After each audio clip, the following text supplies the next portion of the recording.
A Missão Transição Justa está em Candiota, cidade do Rio Grande do Sul, localizada na região da Campanha Gaúcha, bem próxima à fronteira com o Uruguai.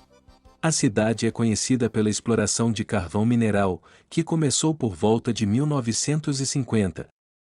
Em seu solo, cerca de 38% do carvão mineral nacional está armazenado. Com a inauguração da primeira termoelétrica no ano de 1961, esse carvão começou a ser utilizado na geração de energia, o que trouxe novos moradores para a cidade. Hoje é um município com cerca de 10 mil habitantes, sendo que 30% vive em área urbana e 70% vive em área rural. Com essa atividade chegaram também problemas, como a poluição da água, solo e ar. E para analisar essas contaminações, a Missão Transição Justa foi à região com especialistas no assunto.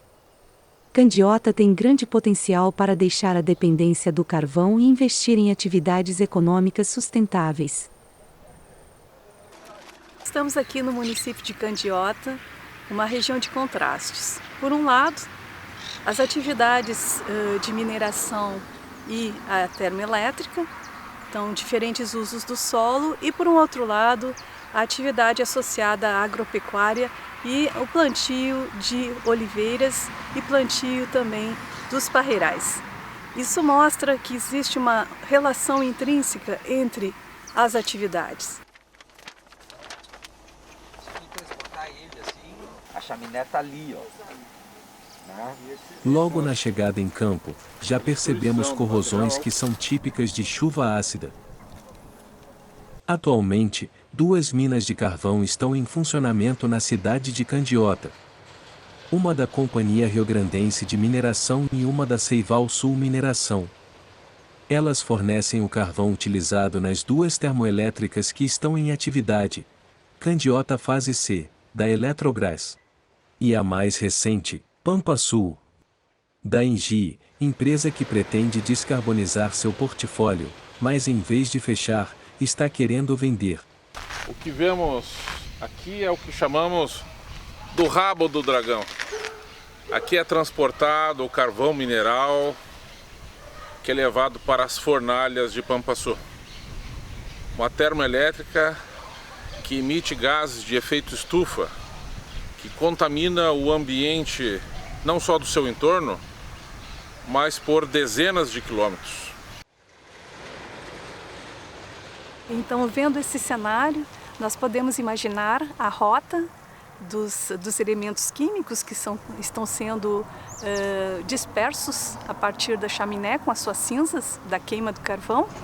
E os elementos que nos interessam mais são os elementos traço, sobretudo os metais perigosos como o chumbo, o cádmio, o cromo, o mercúrio. Enfim, esses elementos eles são dispersos na atmosfera e quando nós temos chuva, há uma precipitação atingindo então todos os segmentos e todas as rotas, entrando inclusive na cadeia trófica dos animais. Então plantas ficam contaminadas com esses elementos, o solo, né? E também os animais que se alimentam das plantas, havendo então uma contaminação em geral de toda a biota.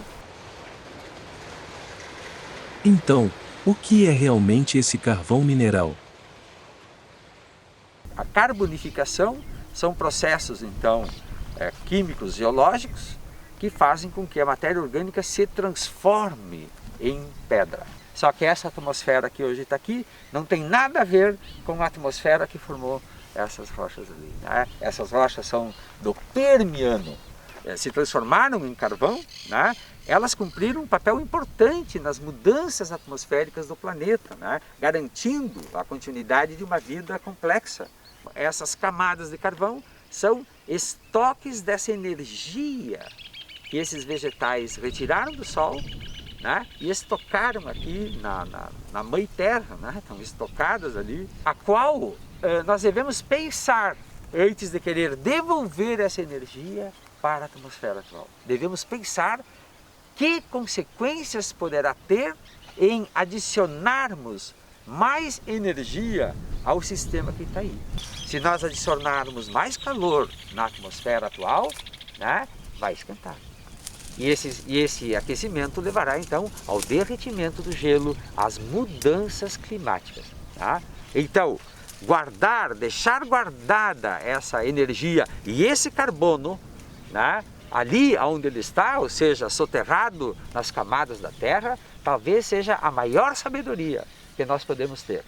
Isso é para nós uma grande compreensão, um novo estágio científico que nós temos, né, ao avaliarmos o significado desse carvão, o erro que foi feito em consumi-lo da maneira que aconteceu e agora a necessidade de termos que muito rapidamente corrigir esse erro, que é deixar o carvão aonde ele está.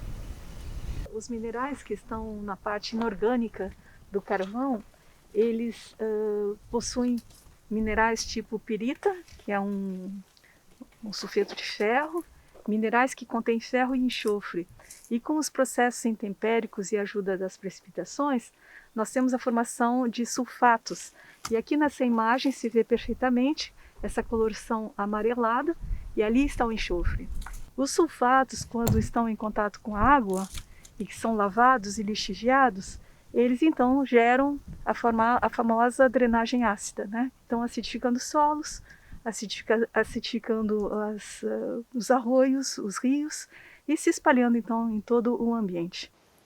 Atrás de mim, vocês podem ver uma lagoa contaminada com mercúrio, cádmio, chumbo e cromo, metais pesados que matam os peixes e matam a vida silvestre aqui da região.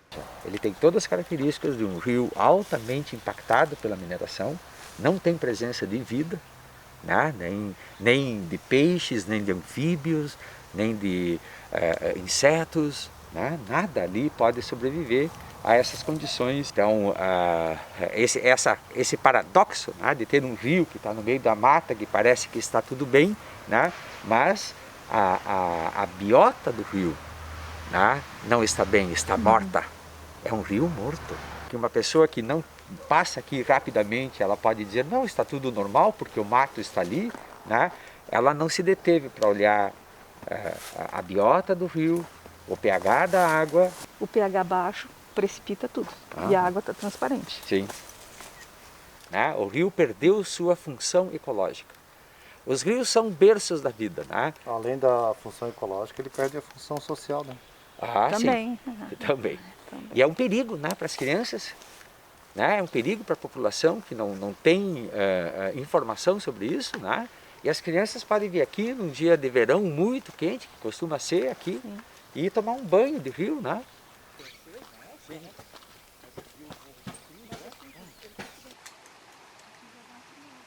Estamos chamando ele como arroio da mina, né? Porque essas águas descendem da área lavrada da mina, né? Que está a montante. Ela tem uma certa turbidez na coloração esverdeada e que também pode denotar da drenagem ácida. Esverdeada. Além da drenagem ácida citada, causada pelas minas de carvão, as termoelétricas também afetam a água.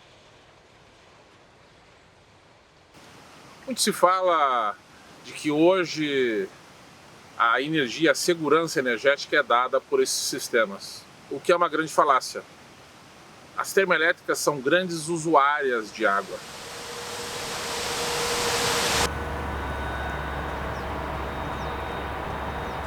Esta água toda aqui está represada para abastecimento da termoelétrica de Candiota. Toda essa água vai para o resfriamento da termoelétrica e parte dela para o resfriamento das cinzas.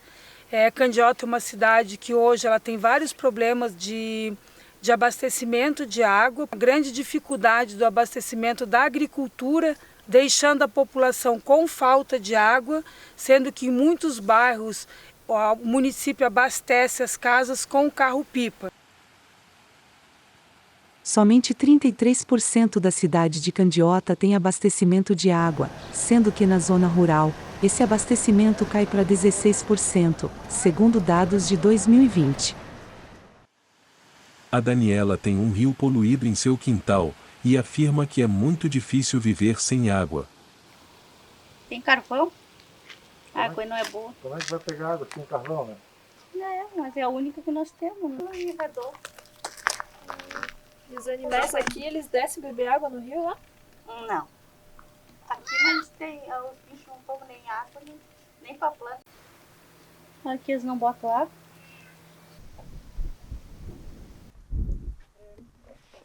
Então essa é um afloramento típico da formação Rio Bonito. A formação Rio Bonito, ela registra ambientes estuarinos do antigo continente Gondwana. Nesses ambientes estuarinos, nas suas margens e no seu entorno, ocorriam belas florestas. No caso do carvão da jazida Candiota, ele chega a ter 52% de matéria inorgânica, ou seja, apenas 48% de matéria orgânica comburente, que é a que queima. Mesmo a parte comburente, que é o carvão, ele também não contém grande quantidade de macerais altamente comburentes, como a vitrinita. Então isso traz grandes problemas para o uso tecnológico dele. Por um lado, o baixo poder calorífico não permite que se produza com grande capacidade de geração de energia. Segundo, que essa grande quantidade de argila, ela também traz problemas tecnológicos para os sistemas industriais. Razão pela qual, na história da exploração do carvão no Rio Grande do Sul e de seu uso tecnológico, sempre tivemos uma época de euforia, seguida de uma época de depressão. As despensas dos cofres públicos se gasta, se despende muito orçamento para a aquisição de novas tecnologias que prometem, então, o uso milagroso do carvão, para, no período seguinte, estarem sucateadas porque essas tecnologias importadas de países que têm um carvão de maior qualidade não estão adequadas a um carvão com outra qualidade.